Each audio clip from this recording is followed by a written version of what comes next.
Hello, listening friends. We're glad you tuned in to this program. नमस्कार श्रोता मित्रों, हमें खुशी है कि आप इस कार्यक्रम में सम्मिलित हैं। And we have been looking in a chain of events that began on Palm Sunday and ended with the resurrection. और हम घटनाओं की एक कड़ी को देखते आ रहे हैं जो खजूरी रविवार को शुरू होकर पुनरुत्थान के साथ समाप्त हुई।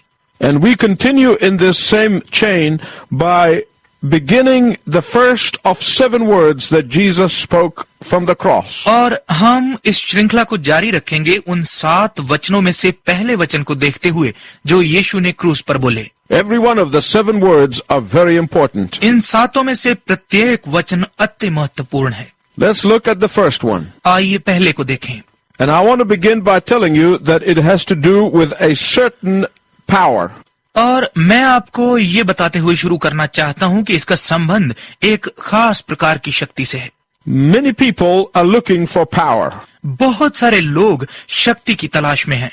Often they want power to get what they want in life. अक्सर वो शक्ति इसलिए चाहते हैं ताकि वे वो सब पा सकें जो वो अपने जीवन में पाना चाहते हैं। Unfortunately, very few people know about the greatest power in the world. बदकिस्मती से बहुत कम लोग ही संसार में महान शक्ति के विषय में जानते हैं। On the surface, this power that I will be talking about appears to be weakness. ये शक्ति जिसके विषय में मैं बात करने वाला हूँ देखने में कमजोर लगती है। But in reality, it is the greatest power of all. लेकिन वास्तव में ये सबसे बड़ी शक्ति है। And this power I'm talking about is the power of forgiveness. और ये शक्ति जिसके विषय में मैं बात कर रहा हूँ क्षमा की शक्ति है। There are thousands of people who are walking around seething with hate, with bitterness, with stewing inside with anger. हजारों लोग हैं जो नफरत से भरे हुए घूम रहे हैं, जो कड़वाहट से झुके हुए घूम रहे हैं, जो अंदर ही अंदर क्रोध की व्याकुलता के साथ जी रहे हैं। There are thousands of people who are walking around totally consumed with revenge, walking around exhausted from frustration in life. हजारों लोग प्रतिशोध के निगले हुए घूम रहे हैं, जो जीवन में निराशा के कारण थके हुए घूम रहे हैं। There are people who are literally and physically sick because of anger, hate, and unforgiveness. ऐसे लोग हैं जो पूर्ण रूप से और शारीरिक रूप से बीमार हैं, क्रोध, नफरत और क्षमा प्राप्ति न होने के कारण। Today, it is my prayer that you'll begin to appropriate the power of forgiveness that is totally yours if you are in Jesus Christ. आज मेरी ये प्रार्थना है कि आप क्षमा की शक्ति को प्रयोग करना शुरू करें जो पूर्ण रूप से आपके लिए है यदि आप यीशु मसीह में हैं।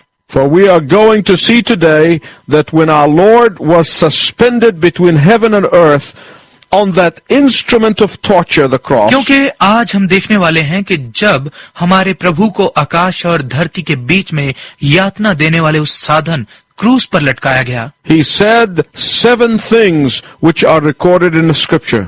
तो उसने 7 बातें कही जो वचन में दर्ज की हुई हैं। The first of the 7 statements is found in Luke 23:34. 7 घोषणाओं में से पहली लूका 23 अध्याय के 34 पद में मिलती है। Then Jesus said, Father, forgive them, for they know not what they are doing. फिर यीशु ने कहा, पिता उन्हें क्षमा कर, क्योंकि वो नहीं जानते कि वो क्या कर रहे हैं। Forgiveness was not a mark of strength in his Gentile culture. क्षमा उसकी गैर यहूदी संस्कृति में एक ताकत का निशान नहीं थी। Forgiveness to the dearest and the nearest and for good reason just may be understood in the Jewish culture. किसी अच्छे कारण से और अपने किसी अति प्यारे और नजदीकी को क्षमा करना शायद यहूदी संस्कृति में समझ में आता है। But forgiving unconditionally was puzzling to both Jews and Gentiles. लेकिन बिना शर्त क्षमा करना यहूदी और गैर यहूदी दोनों को उलझन में डाल रहा था। To a faithful Hebrew, this should not have been a surprise. एक विश्वास योग्य इब्रानी के लिए ये कोई आश्चर्य नहीं रहा होगा। It was 700 years earlier that the prophet Isaiah prophesied many things about the Messiah. 700 वर्ष पहले ही भविष्यवक्ता यशाया ने मसीह के विषय में बहुत सारी बातों की भविष्यवाणी कर दी थी। One of the prophecies was that the Messiah would intercede for his murderers. उन भविष्यवाणियों में से एक थी कि मसीह अपने मारने वालों के लिए मध्यस्थता करेगा। He would plead in prayer on behalf of sinners. वो प्रार्थना में पापियों के लिए निवेदन करता है। He would use his special relationship with his Father to forgive his haters. वो अपने साथ नफरत करने वालों की क्षमा के लिए पिता के साथ अपने खास रिश्ते का प्रयोग करता है। Here he uses the word Abba, which never ever was used before by anyone to address God. यहाँ वो अब्बा शब्द का प्रयोग करता है जो पहले कभी भी परमेश्वर को संबोधित करने के लिए किसी के भी द्वारा प्रयोग नहीं किया गया। It was a word that indicated intimacy. ये वो शब्द है जो घनिष्ठता को दिखाता है। It is a word of kinship between child and father. ये पुत्र और पिता के बीच खून के रिश्ते का शब्द है। And if Jesus can pray for those hateful, malignant, and vicious hands that nailed him to the cross, we can be sure that we can pray and intercede for anybody, and we can be sure that God hears our prayers. और यदि यीशु उन घृणित, दुष्ट और क्रूर हाथों के लिए प्रार्थना कर सकता है जिन्होंने उसे क्रूस पर कीलों से ठोका, हम निश्चित हो सकते हैं कि हम किसी के लिए भी प्रार्थना और मध्यस्थता कर सकते हैं, और हम निश्चित हो सकते हैं कि परमेश्वर हमारी प्रार्थनाएं सुनता है। I want you to see some unique things about Christ here in this particular statement. मैं चाहता हूं कि इस खास घोषणा में आप मसीह के विषय में कुछ अद्भुत बातें देखें। Jesus did not pray what every dying man or woman would pray, namely, Father, forgive me. यीशु ने वो प्रार्थना नहीं की जो कोई भी मरता हुआ पुरुष या स्त्री अपना नाम लेकर करेगा, पिता मुझे क्षमा कर। Why? क्यों? For the scripture says that he was tempted as we are, but without sin.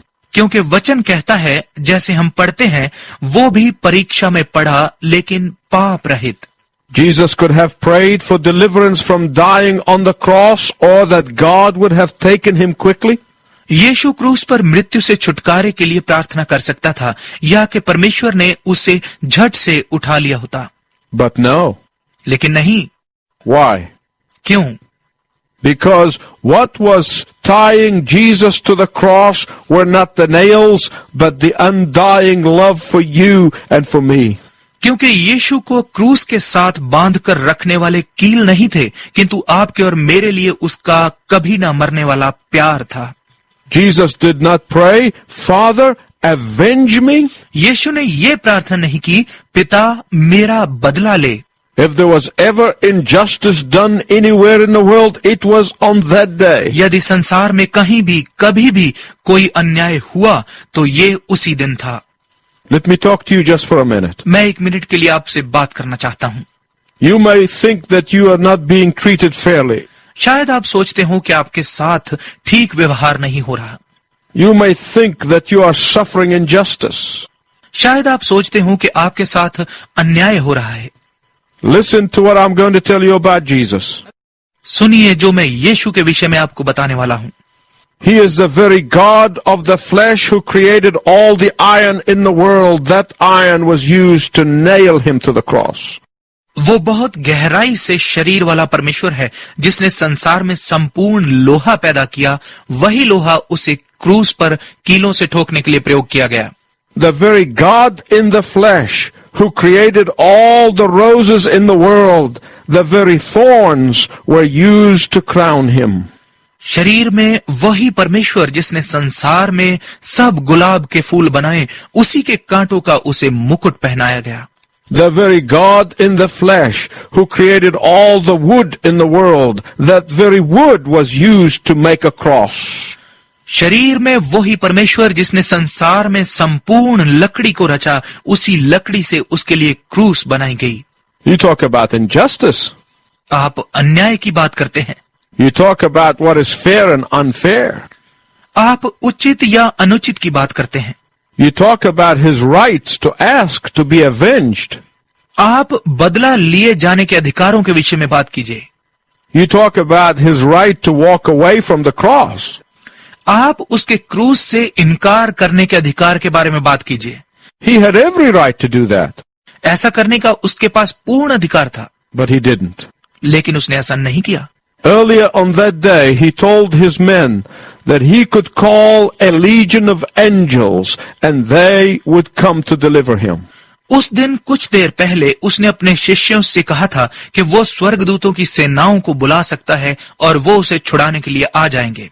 He had at his disposal untold numbers of unseen spiritual powers. अपने आप के समर्पण के समय उसके पास असंख्य आत्मिक शक्तियां थीं. He could have called upon them to avenge him. वो अपना बदला लेने के लिए उन्हें बुला सकता था. But no, he did not pray that. लेकिन नहीं, उसने ऐसी प्रार्थना नहीं की. He prayed, Father, forgive them. उसने प्रार्थना की, पिता उन्हें क्षमा कर. The word forgive literally means send away from them what they have done. क्षमा कर इसका यथार्थ अर्थ है जो उन्होंने किया है उसे उनसे दूर कर. Our Lord Jesus Christ here exercised what is his prerogative alone. यहाँ हमारे प्रभु यीशु मसीह ने उस विशेष अधिकार का प्रयोग किया जो केवल उसी के पास है. For even his enemies said, only God can forgive sins. क्योंकि उसके शत्रुओं तक ने कहा केवल परमेश्वर ही पाप क्षमा कर सकता है. In fact, they nailed him to the cross because of his exercising of his prerogative to forgive sins. बल्कि पाप क्षमा करने के अपने विशेषाधिकार का प्रयोग करने के कारण ही उन्होंने उसे कीलों से क्रूस पर ठोका. What does this say to you and to me? ये आप और मुझसे क्या कहता है? First, पहले, Jesus' prayer for forgiveness ought to fill us with confidence that our sins can be forgiven. हमारी क्षमा के लिए यीशु की प्रार्थना हमें इस विश्वास से भरेगी कि हमारे पाप क्षमा किए जा सकते हैं.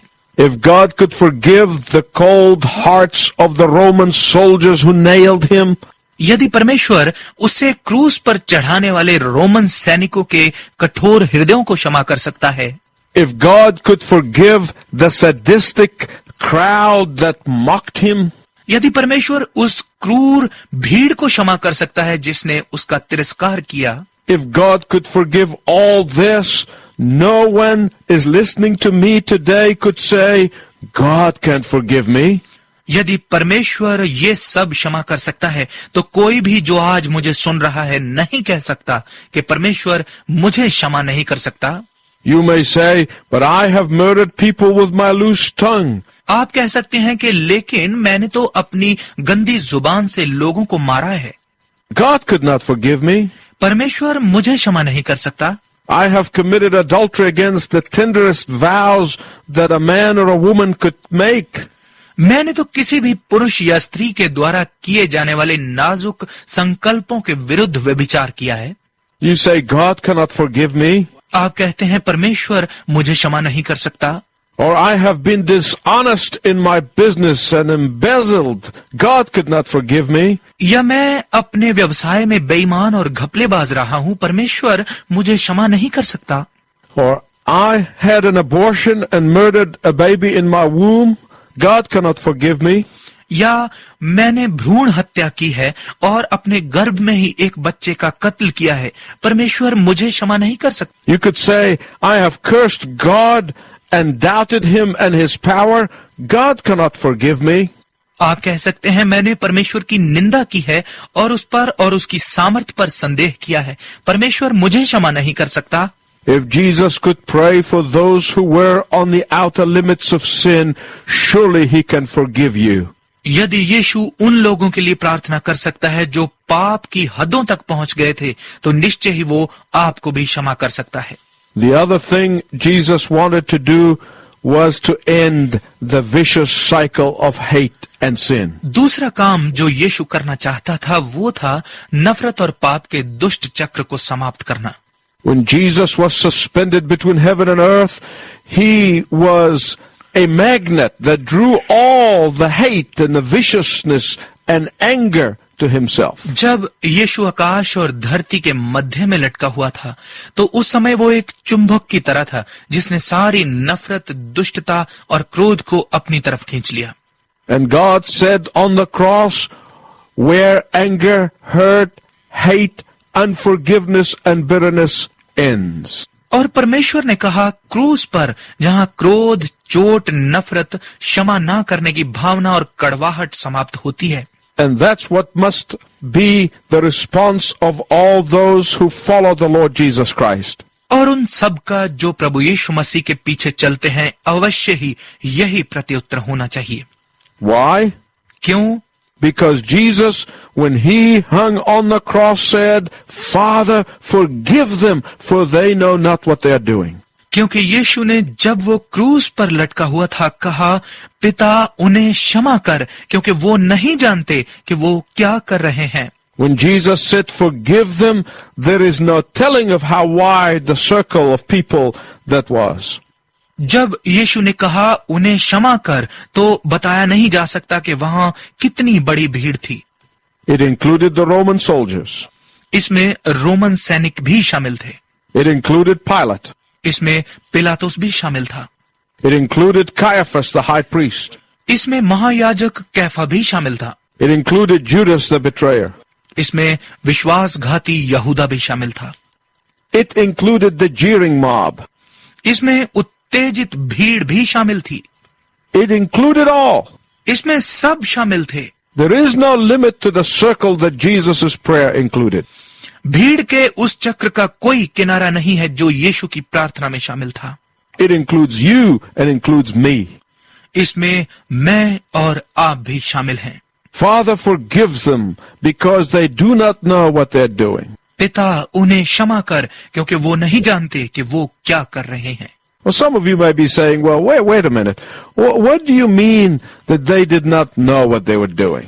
खैर, आप में से कुछ कह रहे होंगे, अरे एक मिनट रुकिए, इससे आपका क्या मतलब है कि वो नहीं जानते थे कि वो क्या कर रहे थे? Judas knew that he was betraying the best friend that he ever had. यहूदा जानता था कि वो अपने जीवन के सबसे प्रिय मित्र के साथ विश्वासघात कर रहा है। Caiaphas knew that he bribed false witnesses to testify against Jesus. कैफा जानता था कि उसने यीशु के खिलाफ गवाही देने के लिए रिश्वत देकर झूठे गवाह खड़े किए हैं। Pilate confessed with his own lips, I find no fault in this man.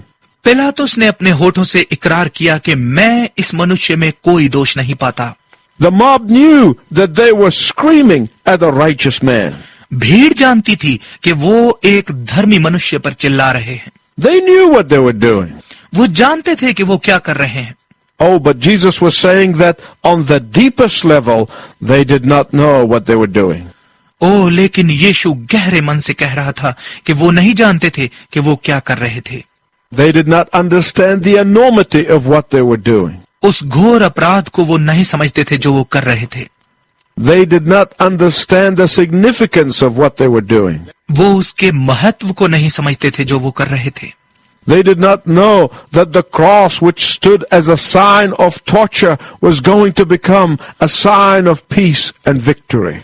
वो नहीं जानते थे कि क्रूस जो यातना के चिन्ह के रूप में खड़ी थी, वो शांति और विजय का चिन्ह बनने जा रही थी। They did not know that the horrors of what they were doing was going to transform millions of lives, thousands of institutions, and tens of nations. वो नहीं जानते थे कि जो वो कर रहे हैं उसकी भयानकता लाखों जीवनों, हजारों दस्तूरों और दसियों राष्ट्रों को परिवर्तित करने वाली है। They did not know what they were doing. वो नहीं जानते थे कि वो क्या कर रहे हैं। The third thing is this. तीसरी बात ये है, The cross was our Lord's practice of what he was preaching. क्रूस हमारे प्रभु की शिक्षा जो वो दे रहा था उसका अभ्यास थी। I can preach better than practice, but not so with Jesus. मैं अभ्यास करने से अच्छा प्रचार कर सकता हूँ, लेकिन यीशु के साथ ऐसा नहीं है।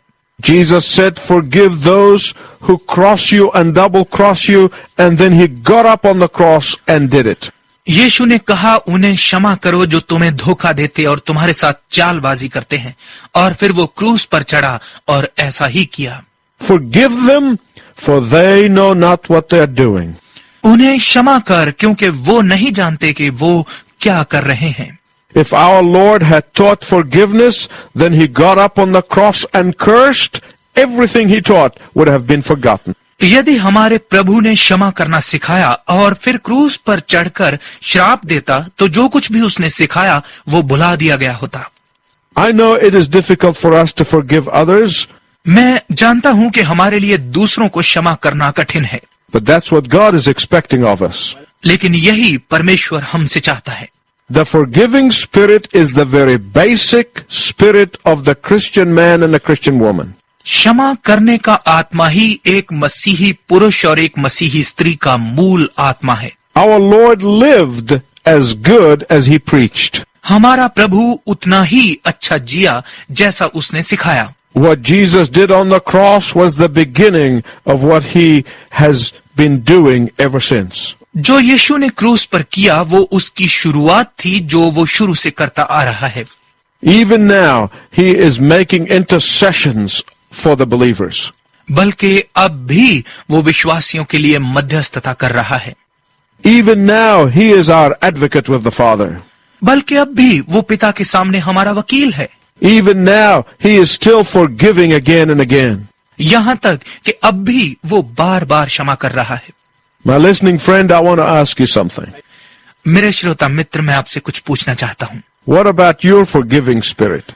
आपका क्षमा करने वाला आत्मा कहाँ है? Some men think that forgiving others makes them weak. कुछ पुरुष सोचते हैं कि दूसरों को क्षमा करना उन्हें कमजोर बनाता है, But that's not true. लेकिन ये सच नहीं है। Forgiving gives you power that is indescribable and unseen. क्षमा करने से आपको वो शक्ति मिलती है जो अदृश्य है, वर्णन से बाहर है। Forgiving gives you freedom that is truly liberating. क्योंकि क्षमा करना आपको वो आजादी देता है जो पूर्णतः स्वतंत्र करने वाली है। When you refuse to forgive, you become a slave of the person that you refuse to forgive. जब आप क्षमा करने से इनकार करते हैं तो आप उस व्यक्ति के गुलाम बन जाते हैं जिसे आप क्षमा करने से इनकार कर रहे हैं। That person occupies your hateful thoughts. वो व्यक्ति आपके घृणापूर्ण विचारों पर कब्जा कर लेता है। That person dominates your creative energies. वो व्यक्ति आपकी सृजनात्मक शक्तियों पर नियंत्रण कर लेता है। That person enslaves your actions. वो व्यक्ति आपके कार्यों को गुलाम बना लेता है। Now, there are some people who pretend to forgive but have more hatred. अब ऐसे लोग भी हैं जो दूसरों को क्षमा करने का दावा करते हैं, लेकिन उनमें नफरत अधिक है। I heard about a woman who hated one of her relatives so much. मैंने एक स्त्री के विषय में सुना जो अपने रिश्तेदारों से बहुत घृणा करती थी। And when people tried to get her to forgive them, she said the following. और जब लोगों ने प्रयत्न किया कि वो स्त्री उन रिश्तेदारों को क्षमा कर दे तो उसने कुछ ऐसे कहा। She said, okay, I'll forgive them. I used to say that I would never go to their funeral. Now I'll be glad to go to their funeral. उसने कहा, ठीक है, मैं उन्हें माफ कर दूंगी। मैं कहती थी कि मैं उनके अंतिम संस्कार पर कभी नहीं जाऊंगी। अब उनके अंतिम संस्कार पर जाकर मुझे खुशी होगी। Now that is not forgiveness. अब ये क्षमा करना नहीं है। The way to begin to be liberated is to regularly and deliberately pray for the person who is the object of your hate. स्वतंत्र होने की शुरुआत का रास्ता यह है कि आप इच्छा पूर्वक और लगातार उस व्यक्ति के लिए प्रार्थना करते रहें जो आपकी घृणा का विषय है। And if you cannot forgive them, ask God to forgive them through you. और यदि आप उन्हें क्षमा नहीं कर सकते तो परमेश्वर से कहें कि वो आपके द्वारा उन्हें क्षमा करे। God can give you the power to forgive if you ask Him. यदि आप परमेश्वर से मांगे तो वो आपको दूसरों को क्षमा करने की शक्ति दे सकता है। It is my prayer that each of you become a forgiving person. ये मेरी प्रार्थना है कि आप में से प्रत्येक दूसरों को क्षमा करने वाला व्यक्ति बन जाए। Until next time, I wish you God's richest blessing. अगले समय तक मैं आपके लिए परमेश्वर की उत्तम आशीष की कामना करता हूँ।